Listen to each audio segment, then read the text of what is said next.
तो फिर क्या करना चाहिए? बोले शादी ही नहीं करना चाहिए, शादी तो ऐसा वैसा, सारे बच्चों से कह दिया कोई शादी नहीं करना। मित्र बहुत अच्छी बात है, तुमने शादी का विरोध कर दिया, और ब्रह्मचारी बनाया नहीं, और शादी का विरोध कर दिया, विचार फैल जाएगा।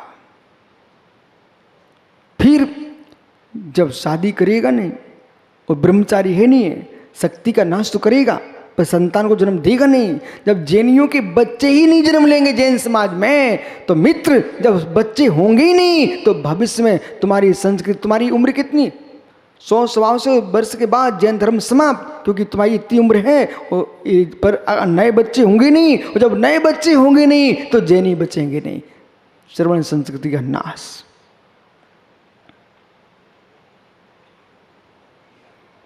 क्या हुआ पंडित जी, सार क्या निकला?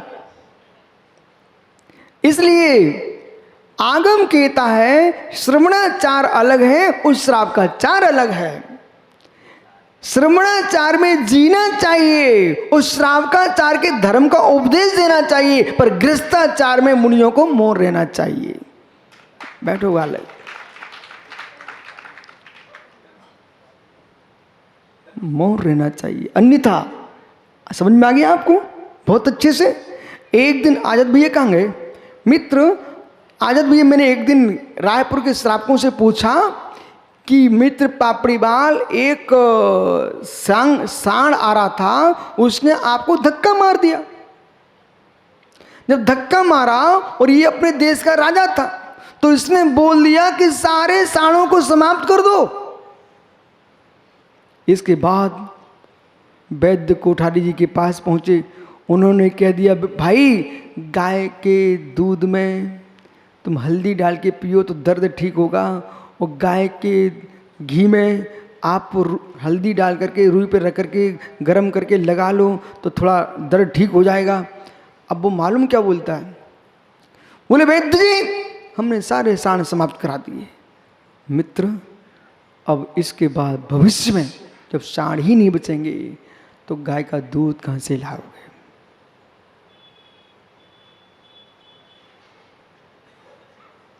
बोलो कुछ, कहां से लाओगे? इसलिए ज्ञानी किसी एक कारण को देख करके, एक कारण को देख करके, एक घटना को देख करके बुद्धि में नाश मत देख लेना। मित्र सांड से बच के चलो, सांड को मार के मत चलो। निमित्तों का नाश करने के लिए जिनागम में कहीं नहीं लिखा। निमित्तों से, उन निमित्तों से बचिए जिनसे तुम्हारी क्षति होती हो, उन निमित्तों के पास जाइए जिनसे तुम्हारा विकास होता हो। ये आगम का सम्यक वचन है। विराजो।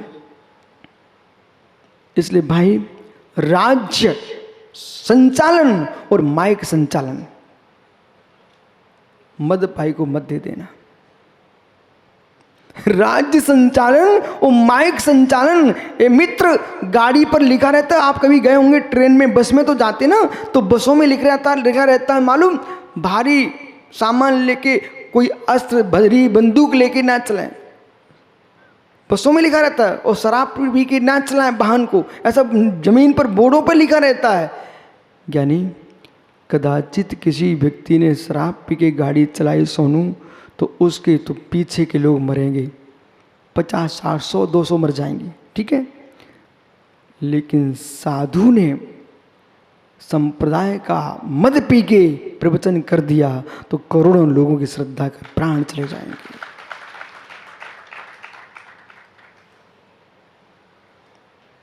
श्रद्धा के प्राण चले जाएंगे पंडित, श्रद्धा के प्राण चले जाएंगे।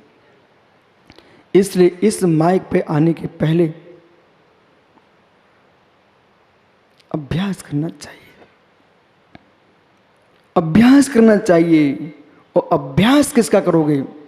प्रवचन का नहीं, बोलने का नहीं। डॉक्टर जिनेन्द्र साहब, बोलने का अभ्यास नहीं करना आपको। बोलना तो 2 इंद्रिय से बनता है। किसी भी प्रवचनकार को, जगदीश भैया, बोलने का अभ्यास नहीं करना चाहिए। अभ्यास उसको क्या करना चाहिए मैं आपको बताता हूं, बैठ जाओ। माँ, माँ, ईमानदारी से बोलना, आप लोग माँ हो, हृदय से बोलना माँ हो। ओह माँ, क्या तुम्हारी प्रज्ञा, क्या तुम्हारा विवेक माँ?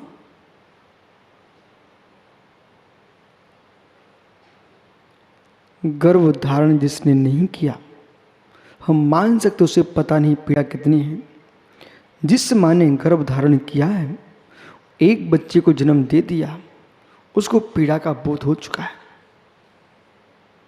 फिर भी माँ अगले बच्चे को भी जन्म देने जा रही है। उस माँ की बात कर रहा हूं मैं। जिस माँ ने एक संतान को जन्म दे दिया, उस माँ ने दूसरी संतान को जन्म देने का विचार किया है। यानी ज्ञानचंद जी, पाटनी जी, मित्र, एक बेटे को पालने के लिए आज कितना द्रव्य चाहिए पड़ता है। फिर भी कोई पुरुष यदि दूसरे बच्चे को जन्म दे रहा है, उस व्यक्ति का भरी समाज में सम्मान होना चाहिए। और जिसने 4 को जन्म दिया है, 5 को जन्म दिया, उसको तो बिल्कुल गजरा पहना ही देना चाहिए। और जिसने शादी की है और संतान को जन्म जान के नहीं दे रहा है, उसका तो चेहरा ही नहीं देखना चाहिए। क्योंकि प्रतिदिन 9 कोटि की हत्या करके सूखा मर जाएगा, जैन धर्म को कुछ भी दे के नहीं जाएगा। अब विषय को देखो पाटनी जी, उस मां से पूछो जिस मां ने बच्चे को जन्म दिया है, 9 मास तक गर्भ की पीड़ा को सहन किया, उसके अंदर क्या चल रहा? मां, जितनी माताएं अब नहीं बने, बन चुके हैं, गर्भ में संतान को आते ही, हे जननी, अब तुम ये मत सोचना मेरे करोड़ों की संपत्ति की रक्षा करेगा ये स्वामी आ रहा है, मेरे कुटुंब को देखेगा स्वामी आ रहा है।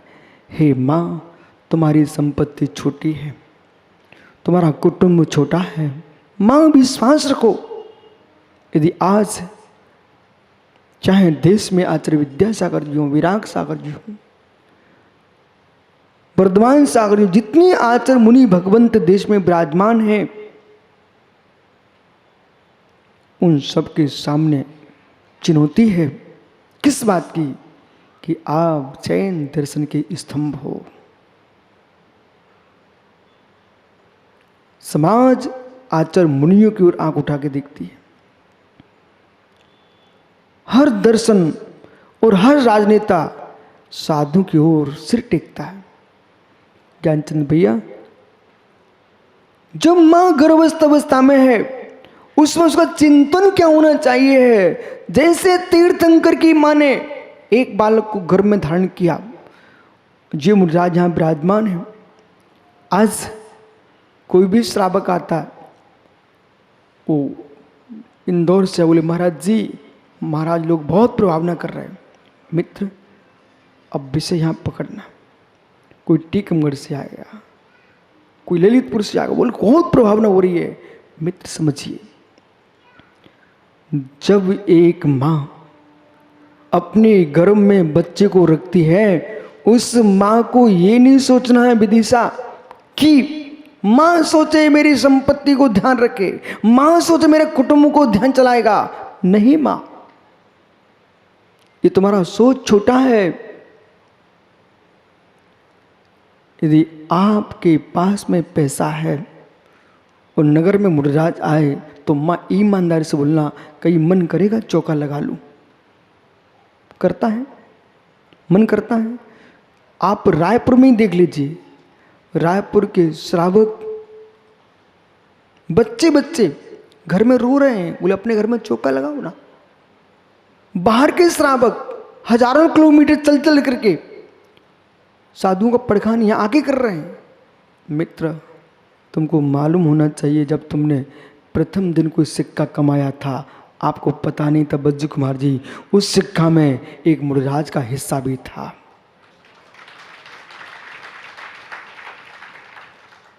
आपको मालूम नहीं था।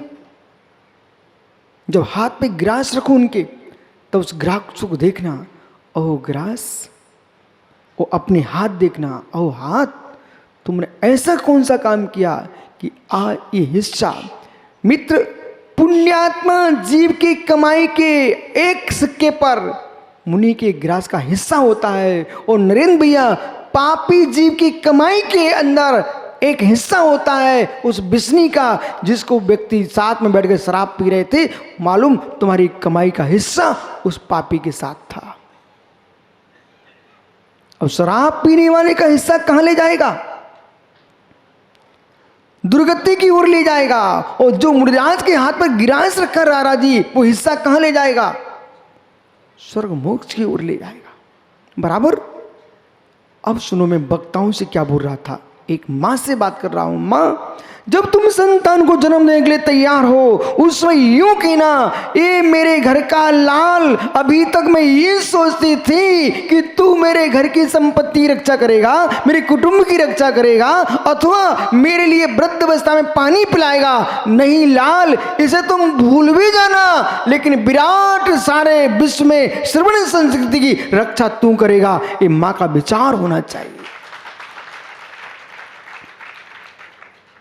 ओ लाल, तुम जो कमाओगे, मांगने वालों को तुम हिस्सा दे दोगे, जो मांगते नहीं है कभी, ऐसे मुनियों के हाथ पर भी ग्रास रख देना। विराजो राजा जी, विश्वास मानो, आप सबके जनक जनी स्वर्ग में बैठे होंगे ना, और जब पापड़ी वाल तुम पड़घान कर रहे होंगे, साधु को आहार दे रहे होंगे, मित्र विश्वास रखना, विक्रांत बड्डे भी स्वर्ग में देख रहे होंगे कि ओहो मेरे नाती, मेरे बेटा आज रायपुर में जाकर चौका लगाने गए हैं। विश्वास रख, विश्वास रख भाई।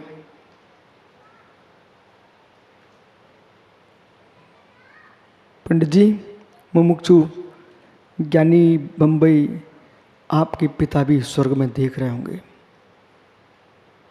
कि आज मेरा बेटा वृद्ध होने जा रहा है, शरीर से थकने जा रहा हो, फिर भी निर्गंत गुरुओं की श्रद्धा से नहीं थका है। ये मेरे कुल की आन बान शान है। जिनके शरीर में थकान आ जाए, एक कदम चलने को मन न करता हो, वे भी धर्म से थके ना, वे भविष्य के भगवान है। भविष्य के नियत भगवान को टाल नहीं सकता, नियत भगवान है। शरीर थक रहा है, चलने की सामर्थ्य नहीं है, बोलने की सामर्थ्य नहीं है, फिर भी एक दादाजी यहाँ पर, वो जिन्होंने भगवान विराजमान किए थे, कन्नू भैया कौन है वो? एक कहीं के भगवान आए थे ना यहाँ पर, कूरा कूरा। ओह, वे कूरा के दादा मालूम, कल परसों घर के द्वार पर खड़े हुए थे, स्वास्थ्य खराब था, तब भी अपने शरीर की चिंता नहीं कर रहे थे। शरीर हिल रहा था, कांप रहा था, फिर भी झुकते चले रहे हैं। मैंने पैर उठा दिया, मैंने कहा दादा तुम पैर छूना छू लो, लेकिन आप जो कर रहे हो ये करके मत चले जाना। इन युवा बच्चों को बता के जाना कि बूढ़ा तन हो सकता है, प्रभु की भक्ति में मन बूढ़ा नहीं होना चाहिए।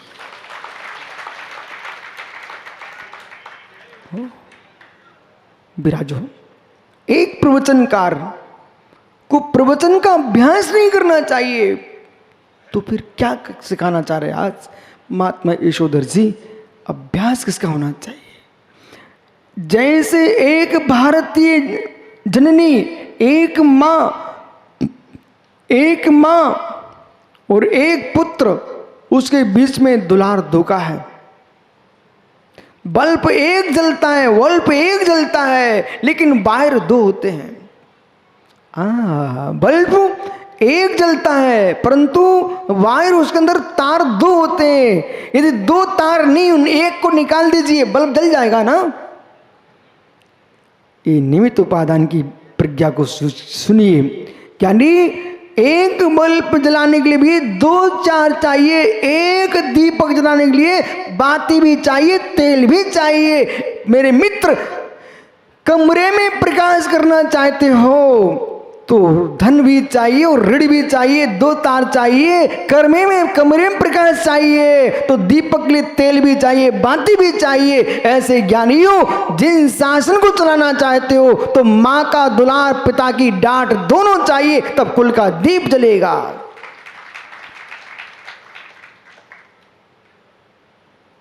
प्रवचनकार को अभ्यास करना चाहिए। किस बात का? मां के परिणाम और पिता के परिणाम लाने का। सुनो प्रवचनकारों, प्रवचनकार को अभ्यास करना चाहिए। किसका?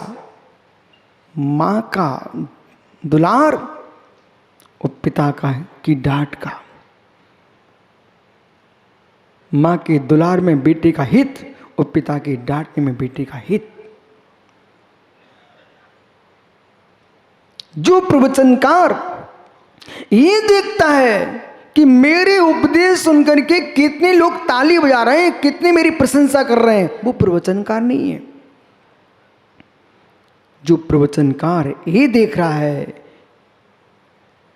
चाहे ताली बजे ना बजे, बजे ना बजे, परंतु जो धर्म से टूटे हृदय हैं, ये धर्म में जुड़ जाए, मेरा नाम ले ना ले, महावीर का नाम लेते रहे।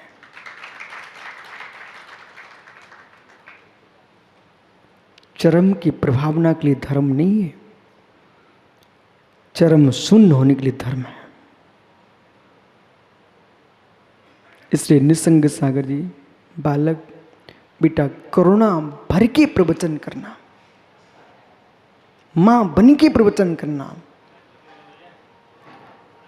मां बन के प्रवचन करना कि मेरे उपदेश में जीव का कल्याण निहित हो,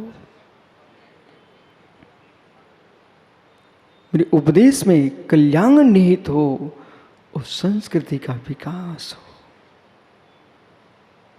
अभी आप लोग तो युवा हो, बहुत कुछ करने का समय है, लेकिन करने के लिए मत चलना, नहीं करने के लिए चलना, हो जाएगा।